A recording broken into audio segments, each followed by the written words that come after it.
Industri penipuan di Indonesia ini semakin marak. Kenapa saya sebut industri? Karena pengelolaan penipuan di Indonesia, saya lihat semakin ke sini semakin dikelola dengan profesional sekali. Bayangin, ketika mereka mempersiapkan untuk merancang aksi penipuan ini, mereka benar-benar mempersiapkan dengan matang. Para sindikat ini mempersiapkan dengan matang. Bayangkan, sekarang udah banyak sekali iklan-iklan berbayar. Ingat ya, iklan-iklan berbayar di media sosial, Facebook, Instagram, ya untuk menjaring para korban penipuan ini, kerja paruh waktu, lelang online, kemudian investasi. Mereka memakai iklan berbayar sehingga memungkinkan iklan itu dilihat semakin banyak orang, bahkan tertarget gitu loh.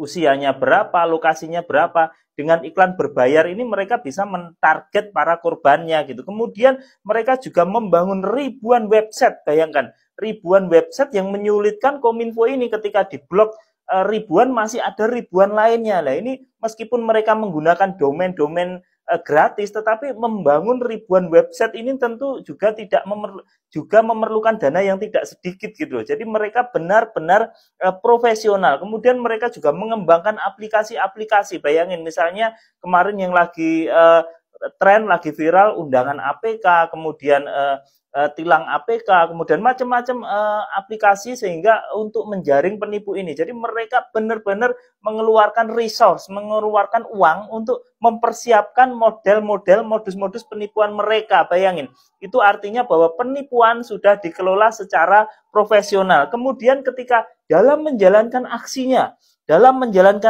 sindikat-sindikat ini memakai ribuan nomor WA. Bayangin, mereka memakai ribuan nomor WA, memakai ribuan SIM card sekali pakai. Bayangin, banyak sindikat yang menggunakan kartu SIM ini hanya sekali pakai, habis penipuan buang gitu. Kemudian mereka berpindah dari satu tempat ke tempat lain sehingga ini sulit untuk melakukan pelacakan, kan seperti itu ya. Kemudian ada lagi mereka memakai, nah ini juga ngeri juga, mereka memakai rekening-rekening yang bukan atas nama mereka. Ya, mereka mempunyai banyak nomor rekening. Nah, ini juga menyulitkan pelacakan. Kemudian bahkan banyak sindikat itu yang dikendalikan dari luar negeri. Bayangin, ngeri sekali. Jadi beberapa sindikat penipuan ini bahkan dikendalikan dari luar negeri. Dan yang lebih mengerikan dan mencengangkan, kemarin banyak oknum-oknum dari penipuan ini benar-benar terlatih. Contoh ketika kita terkena penipuan robot call atau penipuan customer service, ini benar-benar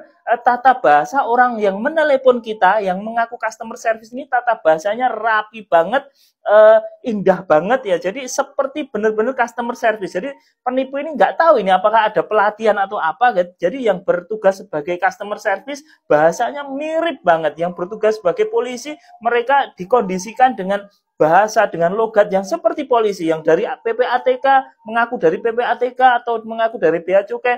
Mereka berbahasa dengan logat yang sangat formal, jadi kita tidak curiga. Jadi hati-hati ya teman-teman, kedepannya akan banyak lagi penipuan-penipuan ini karena menurut saya sudah dikelola secara profesional dan penipu-penipu sindikat ini sudah mempersiapkan. Jadi target untuk menipu, eksekusinya, bahkan pencucian uang larinya kemana, mereka sudah mempersiapkan. Jadi tindakan paling tepat adalah pencegahan. Jadi sebarkan informasi-informasi, sebarkan info-info tentang penipuan ini ke banyak orang agar mereka tidak ketipu. Karena kalau sudah ketipu dan masuk sindikat seperti ini, uangnya susah sekali untuk kembali ya teman-teman. Jadi wah, ngeri, penipuan semakin kesini semakin ngeri, modusnya bermacam-macam, dan kalau kita udah ketipu uangnya susah kembali karena yaitu tadi sudah dipersiapkan dengan matang, ganti-ganti rekening, kemudian berpindah-pindah orangnya, bahkan dikendalikan dari luar negeri, macam-macam sindikat ini dalam menjalankan aksinya. Jadi tetap waspada, sebarkan informasi-informasi ke semua orang agar tidak banyak lagi orang-orang yang tertipu.